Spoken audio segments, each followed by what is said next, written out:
باد سردی از میان درختهای خشک روستای متروکه می‌گذشت. مردم آنجا هنوز اسم خانه قدیمی انتهای جاده را با ترس زمزمه می‌کردند. می‌گفتند سالها پیش مردی به نام حاج مرتضی در آن خانه ناپدید شد، بیان که ردی از او پیدا شود. امیر و دوستش برای اثبات شجاعتشان نیمه شب وارد خانه شدند. در چوبی با صدای ناله مانندی باز شد. گرد و غبار در نور چراغ قوه می‌رقصید. دیوارها پر از خطهایی بود که انگار کسی با ناخن کشیده باشد.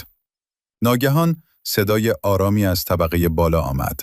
نه شبیه قدم زدن، شبیه کشیده شدن چیزی سنگین روی زمین. امیر با تردید از پله‌ها بالا رفت. هر پله زیر پایش ناله می‌کرد.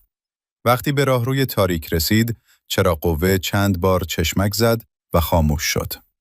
در تاریکی مطلق صدایی درست کنار گوشش زمزمه کرد: چرا به خانه من آمدی؟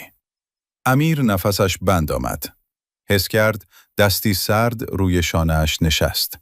خواست فریاد بزند، اما صدا در گلویش یخ زد. صبح روز بعد دوستش را بیرون خانه پیدا کردند. تنها و شوکه. او فقط یک جمله تکرار می کرد. ما 2 نفر وارد شدیم. اما 3 نفر از پله ها بالا رفتند.